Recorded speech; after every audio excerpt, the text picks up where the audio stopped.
तो आज हम लोग एक्वेरियम के कवर के बारे में बात करेंगे कि एक्वेरियम में कवर लगाना ज़रूरी है या नहीं। हम लोग एक्वेरियम में कवर आखिर क्यों लगाते हैं।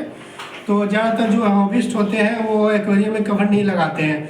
तो आप जैसे देख सकते हैं, ये मेरे जो एक एक्वेरियम मैंने लगाया है एक्वेरियम में, ये दरअसल एक आयरन का ही टाइप है। तो आप देख सकते हैं मैंने इसके ऊपर हैंगिंग लाइट लगाना था, ये वाली मैंने ये लाइट यहाँ पे फिट कर दिया है, ये वाली इस तरह से, और इसको मैंने ऐसे छुपा दिया है। तो आप एक्वेरियम में आप बैक साइड में कुछ भी रखें पर फ्रंट लुक आपका अच्छा होना चाहिए, तभी इसे एक एस्थेटिक लुक आता है। तो देखिए ज़्यादातर जो हॉबिस्ट होते हैं वो एक्वेरियम में नहीं लगाते हैं, मतलब आपके वो कवर नहीं लगाते हैं, वो दरअसल इस तरह के लाइट लगाते हैं। जैसे कि एक बना हुआ होता है, मतलब एक पूरा एक डंडे की शेप में होता है और इस तरह से लाइट रहता है। तो देखिए इस तरह से लोग लगाते हैं हैंगिंग लाइट, या फिर इस तरह से सरफेस जैसा बना हुआ एक लाइट होता है वैसे लाइट लगाते हैं। तो ज़्यादातर हॉबिस्ट जो है लगाते हैं इस तरह के लाइट, क्योंकि उनका मानना है कि जो सबमर्सिबल लाइट है वो उस लाइट को नहीं लगाना चाहिए, क्योंकि जो सबमर्सिबल लाइट है वो उतने बेहतर नहीं होते हैं और आपके एक्वेरियम में एस्थेटिक लुक नहीं बनते। क्योंकि आप लाइट लगाएंगे तो चारों तरफ नहीं आएगा, पर आप हैंगिंग लाइट देंगे तो पूरे वाटर में वो लाइट जाता है। और इसी कारण ज़्यादातर जो हॉबिस्ट होते हैं वो हैंगिंग लाइट और इस तरह से लाइट रखते हैं, मतलब पूरा फोकस मारता है लाइट। तो इसी कारण से वो कवर नहीं रखते हैं। पर मैंने कवर इसलिए लगाया है क्योंकि मेरे बहुत सारे फिशेस जंप किए हैं, तो मैं केवल अपना एक्सपीरियंस शेयर करूंगा। तो आखिर एक्वेरियम में जो फिशेस होते हैं वो आखिर जंप क्यों करते हैं। तो देखिए फिशेस को पता नहीं होता है कि उनको कैप्टिविटी में रखा गया है, किसी ने उसको एक्वेरियम में रख दिया तालाब से निकाल कर, तो वो दूसरे वाटर बॉडीज के तलाश में जंप करते हैं कि उससे अच्छा वाटर बॉडीज मिल जाए, इसी कारण से वो जंप करते हैं। तो जैसे मेरे एक्वेरियम में जो फिशेस थे, सबसे पहले एक फाइटर फिश थे और एक ये आपके एंजल फिश। तो दोनों में बहुत जोरदार टकराव होने लगा था, क्योंकि एंजल फिश जो है वो फाइटर फिश को मार देती है। तो इस कारण से फाइटर फिश को मैंने गिलास में निकाल के रख दिया था। वो एयर सक कर लेते हैं। तो जब वो एयर सक कर लेते हैं तो फिर उससे ऑक्सीजन ले लेते हैं। तो एक छोटे से गिलास में मैंने उस फिशेस को रखा था। तो जब वो फिशेस को मैंने गिलास में रखा तो मैंने देखा कि रात को जंप कर गए, और सुबह मैंने जब देखा तो मैंने पाया कि वो फिशेस जमीन में मरा हुआ है। तो इस तरह से मुझे पता चला कि फिशेस भी जंप करती है दूसरे वाटर बॉडीज के तलाश में। वाटर का क्वालिटी बेहतर नहीं होता तो भी फिशेस जंप करना चाहती है। तो ये था। फिर उसके बाद एंजल फिश को मैंने रखा था, तो वो बाकी सब फिशेस गुरामी वगैरह मरने लगी थी, और भी कुछ फिशेस को, वो गोल्ड फिश को तंग कर रही थी। तो मैंने एक दूसरे डब्बे में रख दिया था, तो वो फिशेस जंप नहीं की।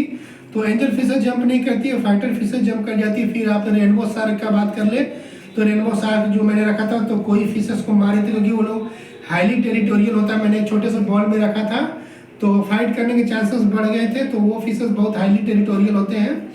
आपके रेनबो शार्क तो कोई फिशेस को बार बार जाके वो हिट कर रही थी। तो मैंने एक दूसरे से बड़े से पैनल में, एक बड़े से बोतल में रखा था, तो वो फिशेस भी जंप करके मर गई।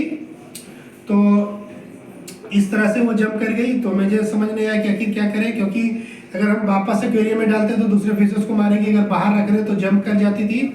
तो इस तरह से फाइटर फिश जंप की, आपके रेनबो शार्क जंप की, गोल्ड फिश नहीं जंप करती है कभी भी। आपकी एंजल फिशेस जो है कभी जंप नहीं करेगी, गुरामी फिशेस भी कभी जंप नहीं करेगी। फिर एक बार मौली फिशेस थी जो मेरे एक्वेरियम के फिशेस को मार रही थी, जैसे कोई को मार रही थी गोल्ड फिश को। दरअसल वो थोड़े से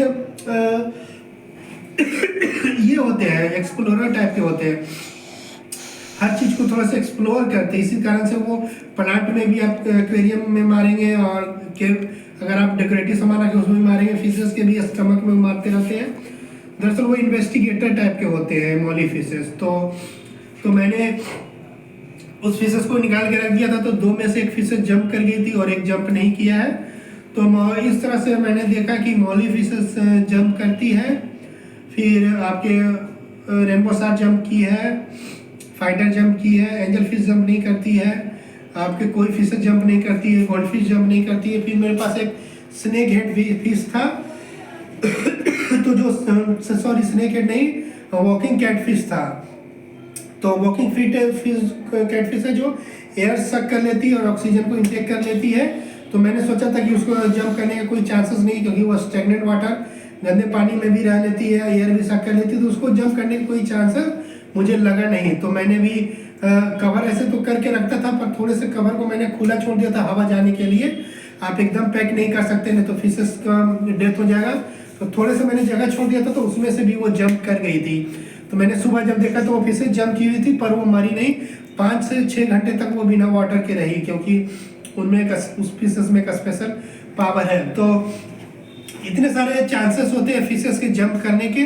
कुछ फिशेस जंप करती, कुछ फिशेस जंप नहीं करती है। तो आप इसी कारण से लोग कवर रखते हैं। तो आप देख सकते हैं, अगर आपको हैंगिंग लाइट रखना है, कवर नहीं रखना है, तो आप एक्वेरियम के थोड़े से वाटर को कम रखें। आप तो थोड़े ऊंचे एक्वेरियम बनाएं और वाटर कैपेसिटी थोड़ा सा कम रखें, ताकि फिशेस जंप भी करे तो ज़्यादा जंप नहीं कर पाए। आप अपने देख सकते हैं लगभग 1 फीट तो नहीं, आप करीब 6 इंच छोड़ सकते हैं, 3 इंच। तो आप देखेंगे कि फिश जंप नहीं करेगी। या फिर आप कुछ ऐसा लाइट लगा सकते हैं, जैसे कि आप इस तरह से पोजीशन दे सकते हैं कि एक्वेरियम में लाइट भी चला जाए और फिशेस जंप नहीं करे। तो इस तरह से आप कवर आप अपने मुताबिक से कवर या तो एक्वेरियम लगा सकते हैं या नहीं लगा सकते। आप अपने सुविधा के हिसाब से, आप अपने कन्वीनियंस के हिसाब से लाइट लगाए, अपने कन्वीनियंस के हिसाब से कवर लगाए। मैंने सारे फिशेस का नेचर बता दिया कि कौन से फिशेस जंप करती है, कौन नहीं जंप करती है। तो आप अपने हिसाब से कर ले। तो आज की वीडियो में इतना ही गाइस। नेक्स्ट वीडियो में मैं एक्वेरियम के कोई फिशेस के बारे में बात करूँगा। तब तक के लिए बाय गाइस।